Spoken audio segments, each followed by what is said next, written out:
Claudia, une de tes spécialités, une de tes marques de fabrique, c'est les gros plans de regard. Oui, alors moi ce qui m'intéresse dans le regard, c'est l'expression qui se dégage du regard. Ouais. Et mes modèles sont souvent des modèles que je connais, puisque c'est pas anodin, je crois, de peindre le regard d'une personne que l'on connaît. Oui, oui, effectivement. Ouais. Oh, oui. Donc je démarre d'une personnalité, d'une personne que je connais, que je prends en photo. Et ensuite, après la photo, eh bien, on passe à la peinture. Ok.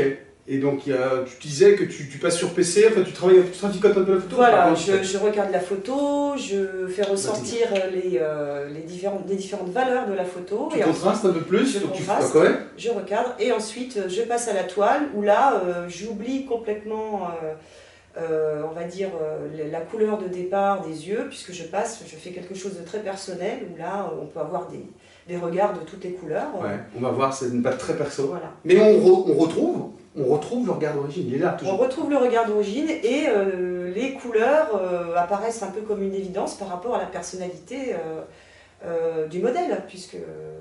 C'est ça qui est bien, ce côté BD, pop art, et puis il y a quand même la vraie personne derrière. Voilà. C'est une très très belle expérience qu'on va faire ensemble et que vous allez pouvoir suivre. Alors Claudia, première étape, donc tu as déjà reproduit le regard. Oui, alors j'ai reproduit le regard d'après photo. Donc là, on repositionne, on refait exactement la même photo sur la toile, Okay. donc avec un crayon de bois. On peut donc utiliser plusieurs techniques de reproduction, comme la mise au carreau, ou alors on peut aussi prendre les dimensions, multiplier. D'accord. Ou si on est équipé d'un vidéoprojecteur aussi, c'est pas mal parce qu'on gagne du temps. Voilà. Ok, ou un traceur. Tu sais les orthographes traceurs là, Ou qui un permettent de traceur. reproduire Tout à fait. Tu l'imprimes en petit format et puis tu l'agrandis. Voilà. Et Ok. donc le format, justement, on reprend, puisqu'on a recadré l'image pour vraiment prendre en compte vraiment le regard complet. Ouais. Donc on oublie le reste du visage et on prend un format forcément allongé. D'accord. Alors au niveau des couleurs, vous allez avoir besoin de teintes chaudes, donc on part sur du magenta primaire. Ok. Ensuite du rouge cadmium Orangé. Hein. orangé, Ouais, orangé, ouais. du noir Classique. et du blanc. Toute petite palette, pas grand chose. Voilà. On aura aussi besoin de feutre Posca pour pouvoir finaliser le travail. Ok. Donc, du Ouais. blanc et du noir. Tout simplement. Voilà. Et puis les pinceaux. Et puis les pinceaux, on prend différentes tailles, hein, des pinceaux brosses, des pinceaux plus fins. D'accord. Un biseau, t'as pris un biseau pour Oui, la un précision. biseau, voilà, pour étaler. D'accord. On a besoin d'un peu d'eau, forcément. Des petites coupelles comme ça en plastique pour faire les mélanges de couleurs, parce Ok. qu'on aura des nuances à faire un peu différentes. D'accord. Un petit morceau de sopalin. Ok, c'est et on est parti. parti. Voilà. Ça marche. Alors là, on va commencer par les couleurs plutôt chaudes, hein. On va commencer par le fond, avec donc du rouge cadmium. D'accord. Donc c'est un rouge quand même vif, Ouais, très orangé. très orangé. Donc toujours bien vous organiser. Si vous êtes droitier, on travaille avec le matériel sur la droite. Je prends un peu un pinceau brosse pour étaler. Donc on va faire plutôt le fond. Tu démarres par le fond. Par le fond. Ok. Donc on étale. Alors la petite chose aussi originale, c'est qu'on a quand même une toile qui est en 3D. Oui. C'est-à-dire que les bords, on va les peindre aussi. D'accord. Donc on commence d'abord par le dessus de la toile. On étale le maximum pour avoir vraiment un aplat bien étalé, un bel aplat.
Donc alors, une fois qu'on a terminé de peindre le rouge, Le fond, quoi. le fond, le rouge le plus important, hein, on va le continuer sur les bords, puisque c'est une toile en 3D.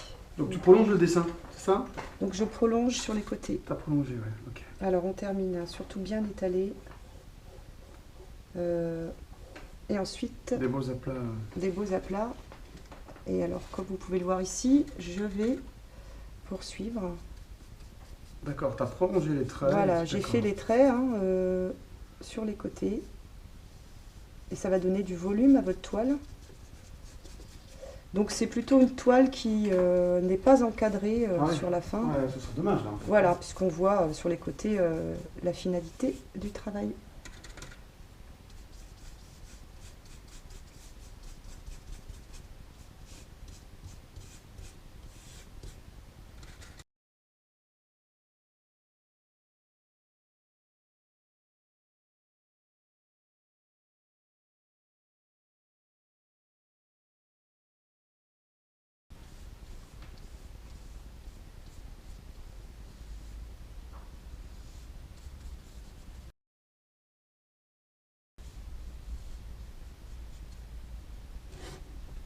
Alors, comment je vais faire après?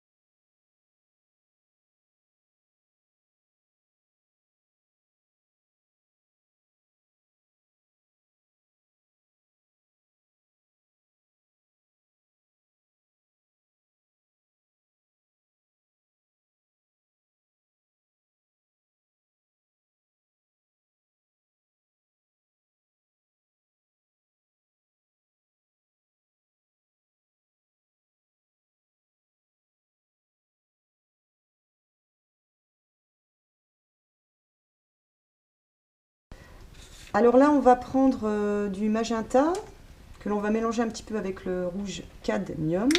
Tu as fini le fond en fait là, enfin le fond, ouais, la couleur principale. Oui, j'ai fini le fond. Et on va faire les sourcils qui sont un tout petit peu plus foncés. Ok, pour les tonalité faire plus ressortir. foncée. Voilà. Donc on mélange un petit peu de rouge un petit peu plus intense. Tu restes dans un camailleux quand même. Oui, oui, on reste dans les rouges. Hein. Une petite nuance légère, mais il faut quand même qu'il soit un petit peu plus foncé. Hein. D'accord. Voir ce que ça donne. Ça suffit? Oui, c'est bien. C'est subtil la différence. Très. Très bien.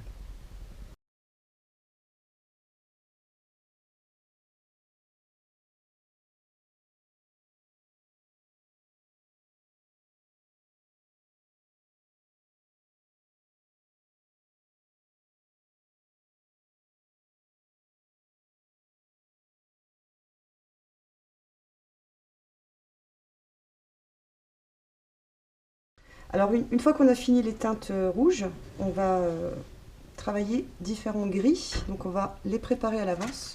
Donc il faut 3 gris différents, un moyen, un foncé et un clair. Très bien. Donc on prend du noir forcément blanc, et du blanc. Donc on va mettre des doses différentes de blanc pour obtenir. On met la même dose de noir. D'accord, c'est comme ça que tu pars. Ouais. Et puis on rajoute plus ou moins du blanc si on veut quelque chose de très foncé ou de très clair. D'accord. Et on aura un dernier gris à faire beaucoup plus foncé pour l'œil. Mais ça on verra après. Pardon. Alors, on fait déjà un petit test avec les 2 premiers. Bon là on tâtonne pour les couleurs. On tâtonne un peu, on mélange. Vous mettez un peu d'eau pour mélanger, pour obtenir la couleur désirée. Donc là on est dans du gris quand même. Il faut savoir que le gris, quand ça sèche aussi, ça se fonce. Hein. C'est pas forcément la teinte qu'on a dès le départ. Ouais. Et souvent, il se fonce beaucoup plus.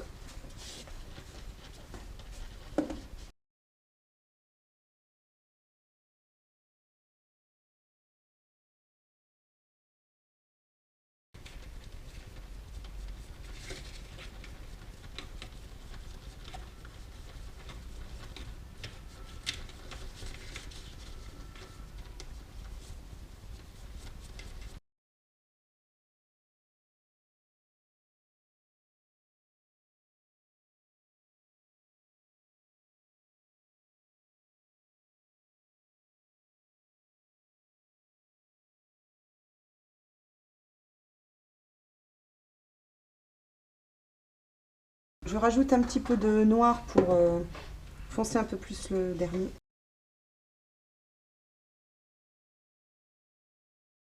Alors là, on commence par le gris le plus clair. On va commencer sur les zones qui sont autour de l'œil.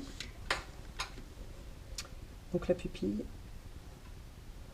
Alors vous étalez bien la peinture et vous corrigez les petites erreurs qu'on a pu faire avec le rouge. Donc tu fais toujours en aplat. Oui. C'est des peintures opaques. Oui. Hein, voilà, des mélanges opaques. Et des aplats couvrants. Quoi, voilà, exactement. Il faut qu'il y ait le moins de traces possible. Ouais, okay. Et après, on va vraiment finaliser tout ça avec les contours en noir et en blanc.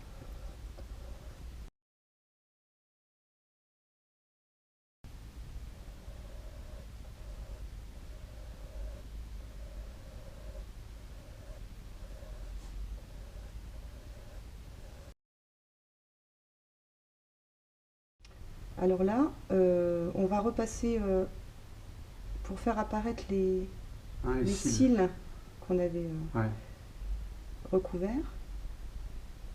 On les voit quand même, tu as quand même le dessin en dessous. Oui, c'est un peu transparent quand même. Hein.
Et là...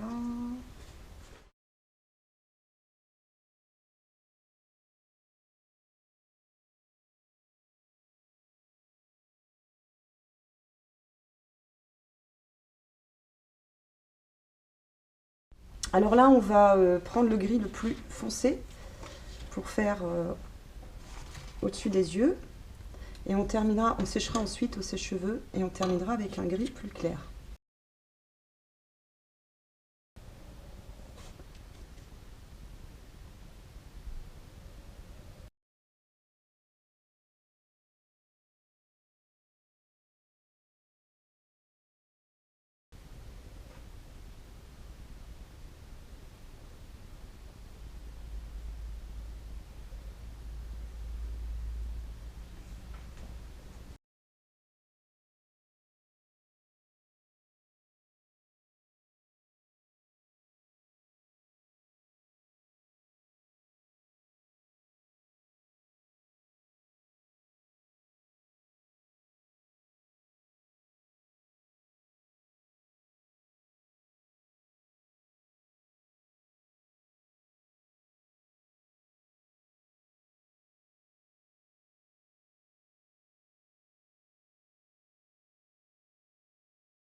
Alors là, on va prendre un gris moyen pour terminer le visage.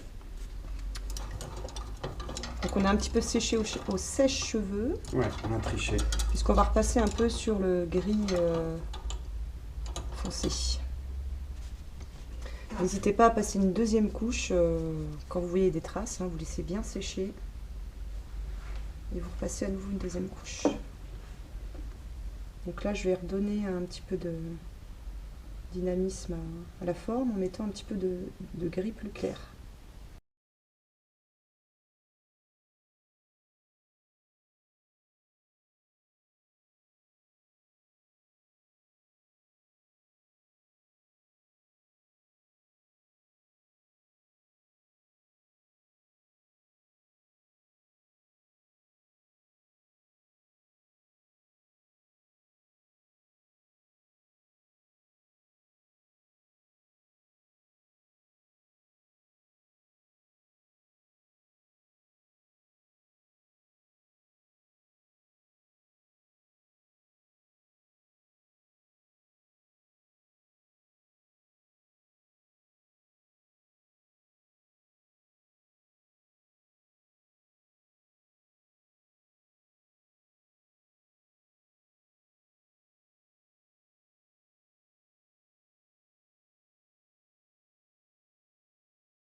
Une fois qu'on a fini le gris moyen, on va travailler l'intérieur de l'œil avec un gris encore plus foncé. On rajoute un petit peu de noir dans le gris foncé qu'on avait.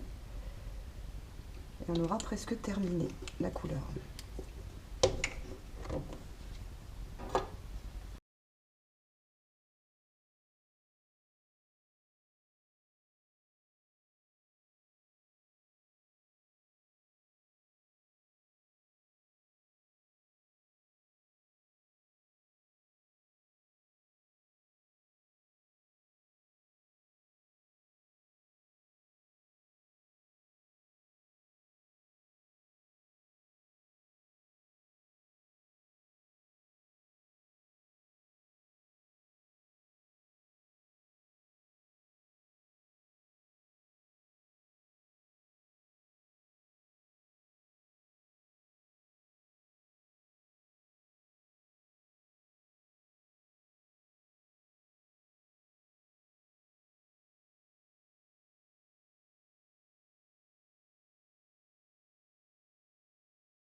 Alors maintenant, on va terminer avec le noir dans l'iris. Alors on prend une petite coupelle et on remet un petit peu de noir de Mars. Pur là? Pur, ouais. Faut pas en mettre beaucoup. Non. Ok.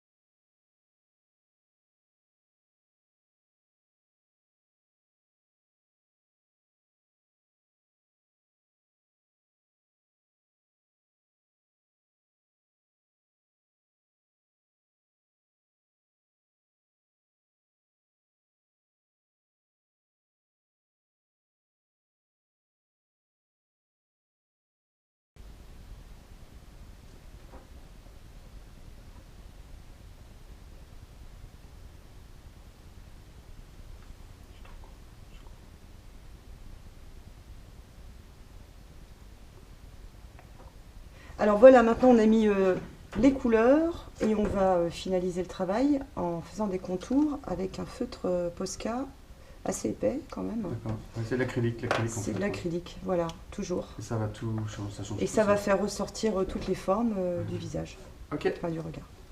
C'est parti. Ouais.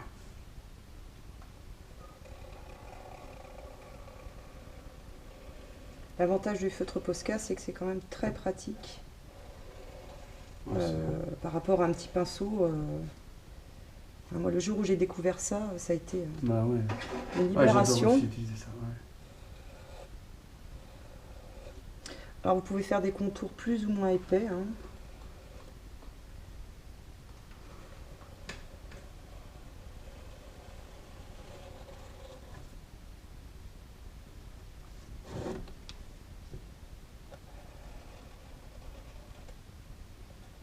Donc c'est un peu comme la bande dessinée, j'ai envie de dire, puisque souvent en bande dessinée, on a comme ça des cernes qui entourent les personnages. Et c'est vrai que cerner, ça fait ressortir vraiment toutes les formes et toutes les couleurs. Et là, par exemple, les nuances très faibles que tu as entre le sourcil et la peau, et ben là, Elle elles ressortent ressort d'autant tout de plus. suite, Ouais. voilà.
Et donc tu fais de la même manière des cernes sur les bords pour prolonger Oui, la toile. Hein. C'est ça on qui est termine ouais, hein, ouais, jusqu'au bout.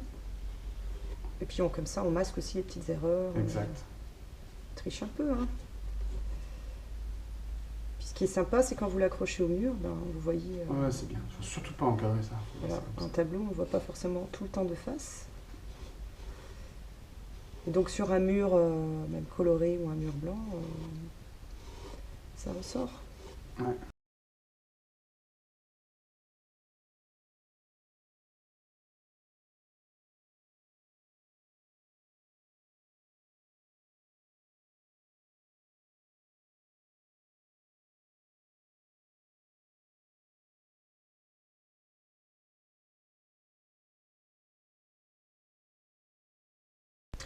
Alors maintenant, on va terminer avec le Posca blanc pour faire des petits rayons de lumière Ouais.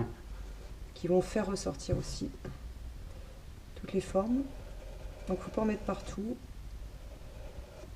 mais il faut vraiment souligner les formes. C'est un peu un éclat hein, qui va relever un peu le tout.